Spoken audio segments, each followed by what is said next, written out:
3 दौर की वार्ता में भी अगर आप देखे जाए तो लगभग 8 घंटे की वार्ता हुई है और उस 8 घंटे में सरकार की तरफ से केवल एक ही बात आई, हम सकारात्मक है। लेकिन सकारात्मक होने का मतलब ये है कि भाई 8 घंटे के अंदर आपने केवल एक ही बात को बार बार रिपीट किया है। अगर आप सकारात्मक होते तो कहीं ना कहीं ठोस निर्णय के ऊपर अब तक बात पहुंच जाती। भारत देश एक रिपब्लिक है। रिपब्लिक में जो है government of the people, for the people, by the people होता है।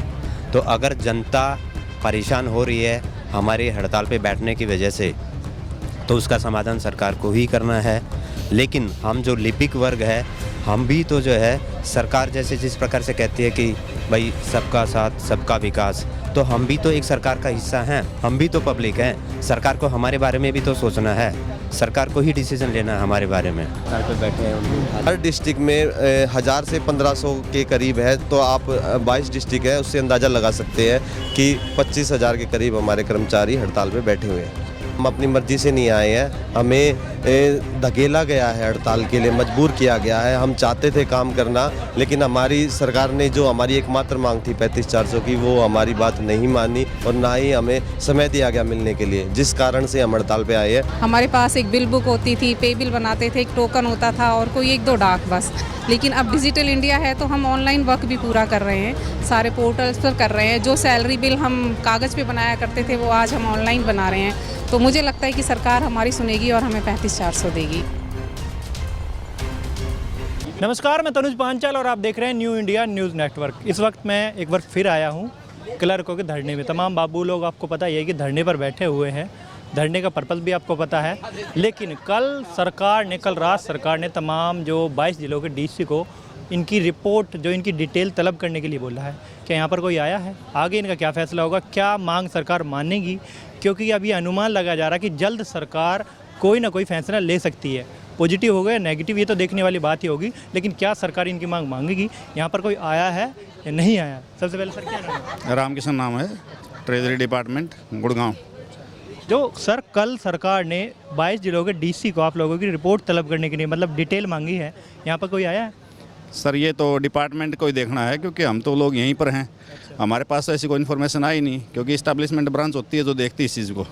तो हमारे पास ऐसी कोई रिपोर्ट नहीं फिलहाल कि भाई सरकार ने कोई रिपोर्ट मांगी है। ठीक है, ग्रुप में हमने भी देखा है कि भाई सर इस प्रकार का कोई लेटर सर्कुलेट हुआ है। अभी अनुमान लगाया जा रहा है कि जैसे रिपोर्ट मांगी कि जल्दी कोई फैसला आ सकता है। फैसला पॉजिटिव होगा या नेगेटिव, आपके हिसाब से आपको क्या लगता है? नहीं, हम तो जो सर पॉजिटिव फैसले के लिए बैठे हैं यहाँ पर, क्योंकि अब तक की जो बातें हुई हैं उसमें तो हमने सारा नकारात्मक देखा है। क्योंकि टोटली नकारात्मक सरकार है, बाकी कहने के लिए सकारात्मक है। क्योंकि हमारी एक ही मांग है कि भाई हमें अपने कार्य की समीक्षा के आधार पर पेमेंट चाहिए। हम ऐसे कोई नहीं मांग रहे कि हमें 35,400 चाहिए। लेकिन हमारा जो काम देखो, पहले अब केवल क्या था कि मैनुअली वर्क था, अब ये डिजिटल हो गया। अब दोनों काम करने पड़ रहे हैं एक आदमी को, और दोनों रिपोर्ट तैयार करनी पड़ती हैं। कभी कोर्ट केस का मामला हो गया, कभी कोई दूसरे मामले हो गए। तो एक आदमी के ऊपर वर्कलोड इतना ज़्यादा बढ़ गया है कि आप कल्पना नहीं कर सकते। और आप कभी अगर समय लगे आपको, तो एक बार हमारे डिपार्टमेंट में आकर के देखना कि सुबह से शाम तक हम किस प्रकार से कार्य करते हैं। ये जो कितने दफ़ा की वार्तालाप आप लोगों की हो चुकी है? अभी 3 दौरे हैं, लेकिन 3 दौर की वार्ता में भी अगर आप देखे जाए तो लगभग 8 घंटे की वार्ता हुई है और उस 8 घंटे में सरकार की तरफ से केवल एक ही बात आई, हम सकारात्मक है। लेकिन सकारात्मक होने का मतलब ये है कि भाई 8 घंटे के अंदर आपने केवल एक ही बात को बार बार रिपीट किया है। अगर आप सकारात्मक होते तो कहीं ना कहीं ठोस निर्णय के ऊपर अब तक बात पहुंच जाती। मुख्यमंत्री से के ओएसडी से मुलाकात करना क्या सही था? क्योंकि वो तो आपका या जनता का चुना हुआ कोई प्रतिनिधि नहीं है और आपकी तो सरकार से मांग है, सरकार ने वो भेजा, क्या वो सही था आपके हिसाब से? नहीं, देखो ये तो सरकार को डिसाइड करना है कि भाई वो मुख्यमंत्री से मिलवाए, ओएसडी से मिलवाए, क्योंकि ओएसडी भी तो मुख्यमंत्री का प्रतिनिधि है, क्योंकि उसको अपॉइंटमेंट सीधी रिपोर्ट मुख्यमंत्री को होती है। तो हमारे लिए तो वही मुख्यमंत्री है, ऐसी कोई दिक्कत नहीं है। लेकिन बात ये कि हमारी जो बातें हैं उन बातों के ऊपर सरकार गौर करे। हम भी नहीं चाह रहे कि भाई जनता हमारी वजह से परेशान हो, क्योंकि हम भी तो जनता का ही अंग हैं। और जनता जब तक साथ में है, जनता के लिए ही हमें लगाया गया था सरकार नौकरी, तो उसमें कोई दिक्कत नहीं है। हम पहले भी काम कर रहे थे, काम अब भी करेंगे, लेकिन सरकार थोड़ा सा हमारे बारे में सोचे। क्योंकि देखो हम सभी एज्ड व्यक्ति हैं एक प्रकार से, 30-35 साल, जिनके बच्चे भी हैं, स्कूलों में भी जा रहे हैं, घर में कोई माँ बाप है, उसको भी अगर कोई बीमारी हो जाती है तो हमारी इतनी तनख्वाह नहीं है कि भाई हम उन सारी चीज़ों को एक प्रकार से वहन कर पाएँ। तो ये हम तो ये चाहते हैं कि भाई सरकार इस मामले में सकारात्मक रखे और हमारी जो मांग है 35,400 की, उसको पूरा करे। आप लोगों ने कभी सीधे मुख्यमंत्री से मिलने की मांग की है कि हमको मुख्यमंत्री से ही मिलाया जाए? सर इसके बारे में तो हमारी जो स्टेट बॉडी है ना वो देखती है कि इसको मुख्यमंत्री से मिलवाना किसको नहीं मिलवाना, लेकिन हमारे पास जो ये है कि भाई मुख्यमंत्री है उनका कोई प्रतिनिधि अगर हमारे पास आता है तो हम उससे मिलने के तैयार हैं। और अभी तक ये जो चर्चाएँ चल रही है उसी में चल रही हैं वो। परविंदर कुमार नाम है, कौन से डिपार्टमेंट से? एक्साइज एंड टैक्सेशन डिपार्टमेंट से। आपके डिपार्टमेंट में कितना नुकसान हो रहा है आपके डिपार्टमेंट के हिसाब से सरकार को? देखो जी, अनुमान तो नहीं लगाया जा सकता, लेकिन रेगुलर दिन प्रतिदिन 23 दिन से लगातार नुकसान हो रहा है। सारा काम रुका हुआ है और हमारे सारे साथी साथ आए हुए हैं इस हड़ताल में, तो रेगुलर सरकार को नुकसान होता जा रहा है। ये अनुमान तो सरकार ही लगा सकती है जी कितना हो रहा है। क्या आप ये नहीं मानते जो ये अब सरकार फैसला कोई ना कोई ले रही है अपने नुकसान की वजह से लेना जा रही है कि हर दिन इतना नुकसान हो रहा है सरकार को? देखो, कुछ ना कुछ तो सरकार ने हमारे बारे में सोचना पड़ेगा, चाहे वो नुकसान के बारे में सोचो या जनता रोज़मर्रा की परेशान हो रही है उसके बारे में सोचो। हम नहीं चाहते हैं कि हड़ताल करें, लेकिन सरकार मजबूर करती रहेगी तो हम निश्चित काल तक हड़ताल ही करते रहेंगे जी। आंदोलन और कितना बड़ा हो सकता है आपकी हड़ताल अगर सरकार नहीं मांगेगी? हमारा आंदोलन बढ़ता ही जा रहा है और बढ़ता ही चला जाएगा। क्या नाम है? सोमवीर सिंह, कहाँ से आए सर? डीसी ऑफिस गुड़गांव से, डिपार्टमेंट क्या है? Revenue and disaster management. सरकार को नुकसान कितना हो रहा है पता है राज सब आपके डिपार्टमेंट से? देखिए, मेरे डिपार्टमेंट से जो है जो भी जितने भी काम होते हैं वो पूर्णतः बंद हैं और सही आंकड़ा तो सरकार ही बता सकती है कि उसको कितना नुकसान हो रहा है, लेकिन एक हमारी प्रोबेबिलिटी, एक संभावना है कि सरकार को अभी तक जो है 10,000 करोड़ का नुकसान हो चुका होगा।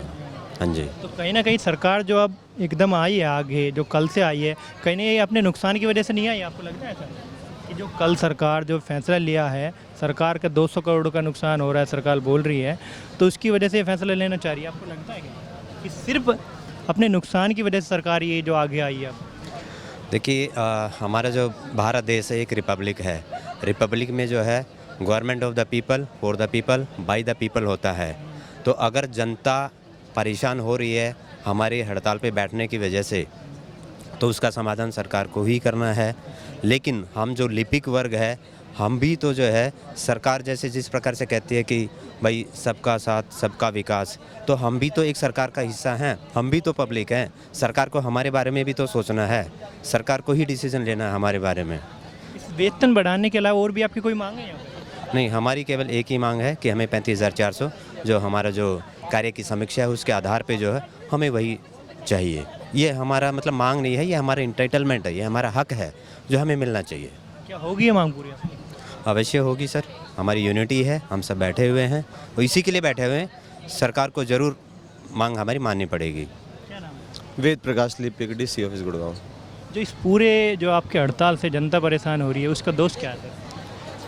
जनता का कोई दोष नहीं है, ना ही हमारा दोष है। हम तो चाहते हैं कि जनता का काम हो और इसीलिए हम बैठे हुए हैं। और हमने शांतिपूर्ण ढंग से, हमने आपको पहले भी बताया कि माध्यमों से अपने एमपी, एमएलए, जो जनप्रतिनिधि हैं, डीसी हैं, उनको अपना ज्ञापन सौंपा था, जिसके बारे में हमने आपको 18 पहले भी बता चुके हैं। 18 जून में हमने रोष प्रदर्शन किया था, जिस दिन संडे का दिन था। शांतिपूर्ण ढंग से प्रदर्शन था, जिसमें हमें वादा किया गया था कि 4 जुलाई तक आपको सीएम साहब से मिलवाया जाएगा, लेकिन मिलवाया नहीं गया। उसके बाद हम हड़ताल पे आए हैं। हम अपनी मर्जी से नहीं आए हैं, हमें धकेला गया है हड़ताल के लिए, मजबूर किया गया है। हम चाहते थे काम करना, लेकिन हमारी सरकार ने जो हमारी एकमात्र मांग थी 35,400 की, वो हमारी बात नहीं मानी और ना ही हमें समय दिया गया मिलने के लिए, जिस कारण से हम हड़ताल पे आए हैं। तो ना ही जनता का कसूर, ना ही हमारा कसूर है। हम चाहते हैं कि सरकार हमारी बात सुने और 35,400 हमें दे। आगे क्या कार्रवाई होगी अगर जल्दी ये फैसला नहीं आया सरकार का आपके साथ? सर, हम अनिश्चितकालीन हड़ताल पे बैठे हुए हैं और जैसे जैसे स्टेट बॉडी का जो जो डायरेक्शंस आएंगी हम उनको फॉलो करेंगे। और हमारे सभी लिपिक जितने भी भाई हैं पूरे गुड़गांव डिस्ट्रिक्ट में, हमारे प्रधान विक्रांत जी के डायरेक्शन पे काम करेंगे। जो वो हमें आदेश देंगे हम उस डायरेक्शन पे पूरी तरह से करते रहते हैं। पूरे प्रदेश भर में कितने कर्मचारी बैठे हुए हैं?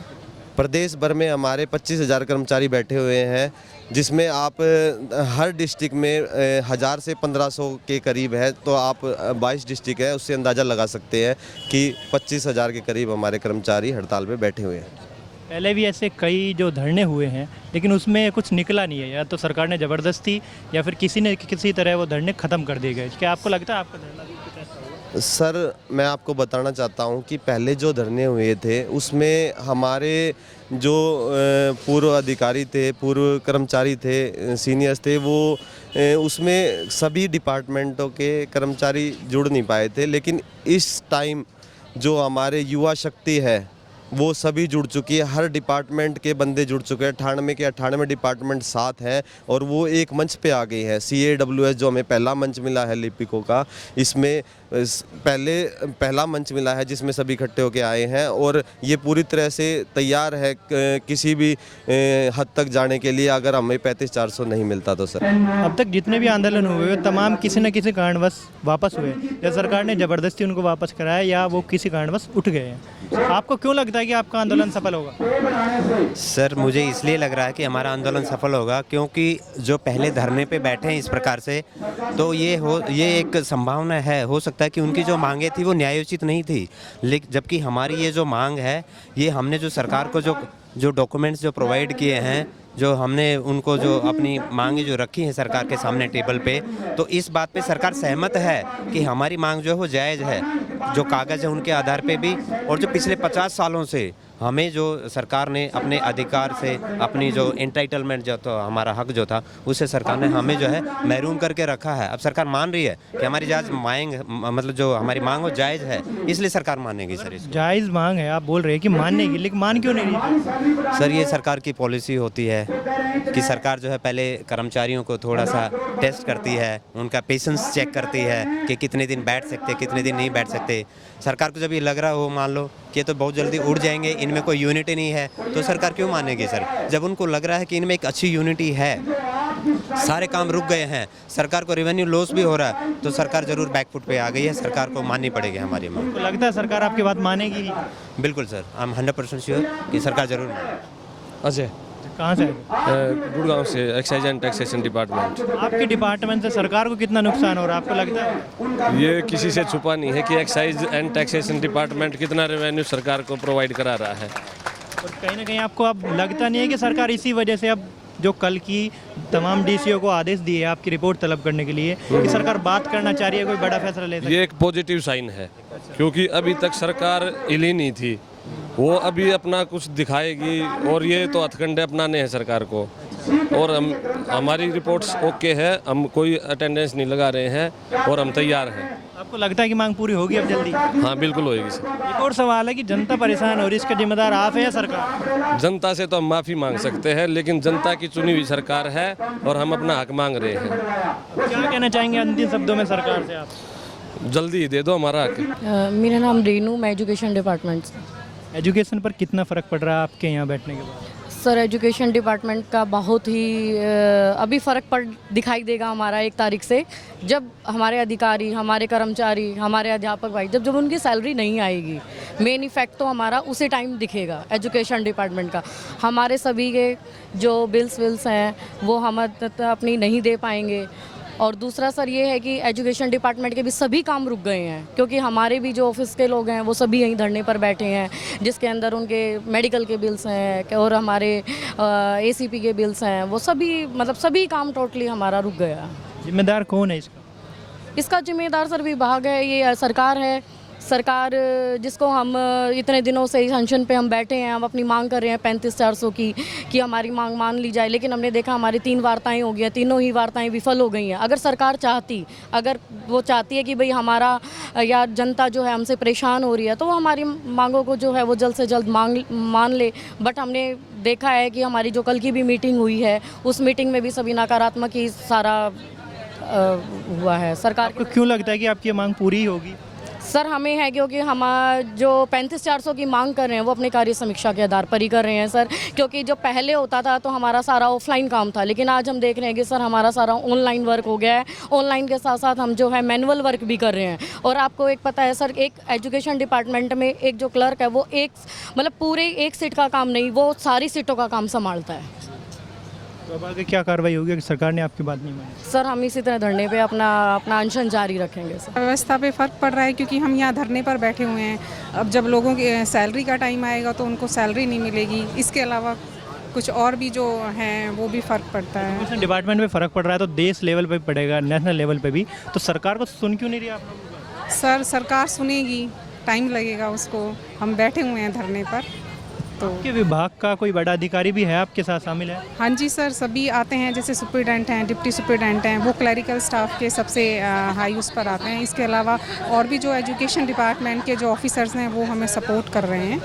क्या 100% कर्मचारी बैठे हैं धरने पर, 50% जो कहा जा रहा है कि कुछ लोग बैठे कुछ नहीं बैठे? नहीं, सभी लोग बैठे हुए हैं सर, ऐसा कुछ नहीं है। किसी की कोई प्रॉब्लम है वो अलग बात है, हेल्थ प्रॉब्लम है या कुछ है, वैसे तो सभी यहाँ बैठे हुए हैं। अब अनुमान लगाया जा रहा है कि जैसे ही सरकार ने डीसी को रिपोर्ट तलब करने के लिए बोला है आप लोगों की, कोई फैसला आ सकता है। पॉजिटिव होगा या नेगेटिव आपके हिसाब से? आपको क्या लगता सर मैं तो नेगेटिव ही सोचूंगी कि फैसला नेगेटिव होना चाहिए, क्योंकि है? क्यों इतने नेगेटिव हो फिर? ये हमारी ना मांग नहीं है, हमारा हक है और हम इतना काम कर रहे हैं। सरकार को देखना चाहिए। पहले हम मैनुअल वर्क किया करते थे, हमारे पास एक बिल बुक होती थी, पे बिल बनाते थे, एक टोकन होता था और कोई 1-2 डाक बस। लेकिन अब डिजिटल इंडिया है तो हम ऑनलाइन वर्क भी पूरा कर रहे हैं, सारे पोर्टल्स पर कर रहे हैं। जो सैलरी बिल हम कागज़ पे बनाया करते थे वो आज हम ऑनलाइन बना रहे हैं।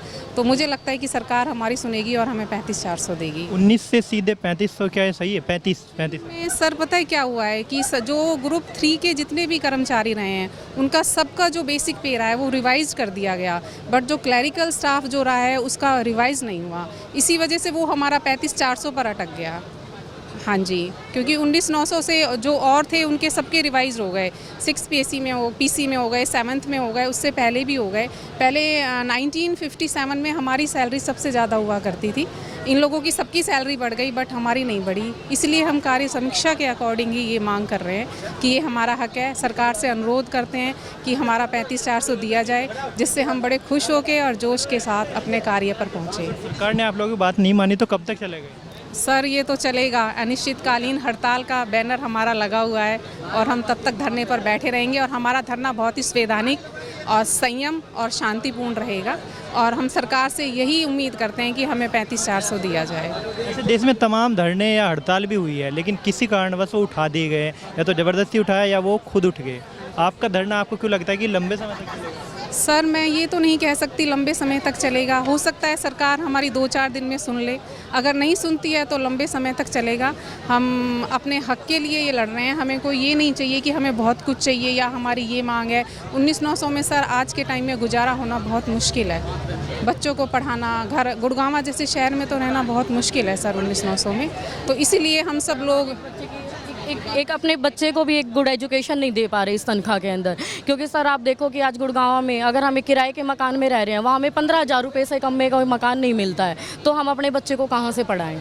हमारी नीड्स भी फुलफिल नहीं हो रही है। उसके बाद भी सुनिए सर हम यही है सर, हम अपने हक के लिए लड़ रहे हैं।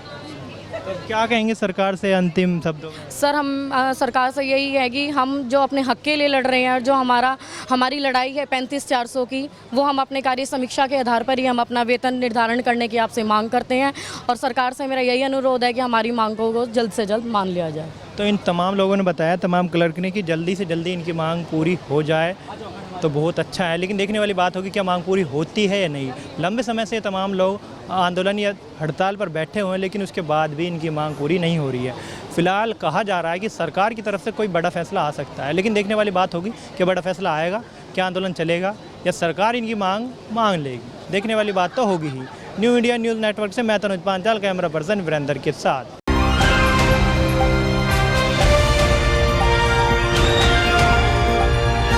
दिल्ली, हरियाणा, उत्तर प्रदेश, राजस्थान की हर खबर के साथ देखते रहिए न्यू इंडिया न्यूज़ नेटवर्क।